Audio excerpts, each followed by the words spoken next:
avant sa mort, le prophète alayhi salatu wassalam. Alors qu'on était le jeudi, ou qu'il était le jeudi, ici c'était le jour du jeudi, 4 jours avant le décès, le messager d'Allah alayhi salatu wassalam commençait à parler, mais sous l'effet d'une douleur extrêmement intense. Et il dit, venez, je vais vous rédiger un document qui permettra de ne pas vous perdre. Venez. Mais il était tellement touché par la douleur, alors qu'il a dit ces paroles, il disait ceci en la présence des gens, dont Omar ibn al-Khattab radiyallahu anhu arda, et celui-ci, Omar, dit, il vous parle sous l'effet de la douleur. Il vous parle sous l'effet de la douleur. Vous avez le Coran et le livre d'Allah Azza wa Jal. Le livre d'Allah Azza wa Jal vous suffit. Toutefois, les gens divergèrent et se mirent à discuter. Certains d'entre eux dirent, approchez le messager d'Allah, va rédiger un document. Et d'autres suivirent le point de vue de Omar. C'est-à-dire, non, il parle, mais il est plus conscient. Parce que vous savez que quand quelqu'un est touché par une énorme ou une très forte douleur, et surtout la fièvre. Donc quelquefois, il dit des choses et il ne sait pas ce qu'il dit. Et Omar, il a dit, non, on a le livre d'Allah Azza wa Jal, c'est-à-dire, prenez pas de risque. Peut-être c'est la forte douleur qui fait qu'il va dire des choses et qui ne sont pas à prendre en compte.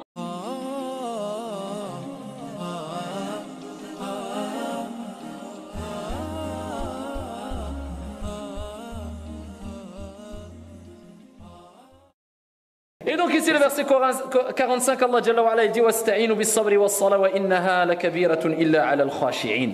Allah il nous ordonne et il nous recommande et il nous invite à chercher secours ici dans deux choses.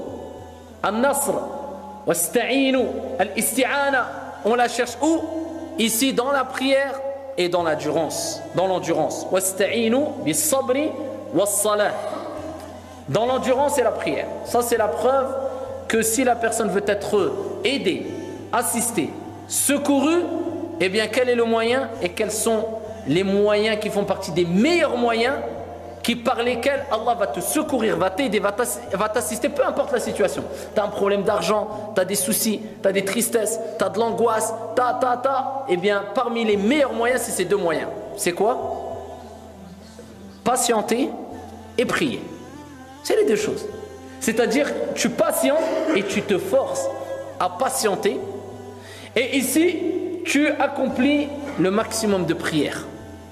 Et des vraies prières. On ne parle pas de la fausse prière. Parce que la fausse prière, c'est la prière sans khushu'. D'accord? Et la vraie prière, c'est la prière avec khushu'. D'accord? Comme on a dit, celui qui te dit, ça fait 10 ans que je prie, il est toujours dans des graves péchés.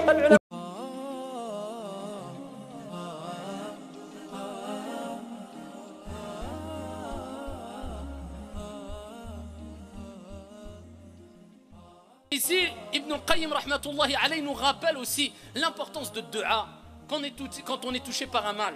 Et comme le prophète alayhi salatu wassalam l'a rappelé, l'invocation de ici Yunus alayhi salam, la ilaha illa ant, subhanak inni kuntu min al-zalimin. Eh bien, Ibn al-Qayyim a rapporté ça, ici a rapporté ses propos en citant ici la parole de Yunus alayhi salam. Parce que le prophète a dit, toute personne qui invoque Allah Azza wa Jal en citant ce que Yunus a cité comme parole, son invocation est acceptée.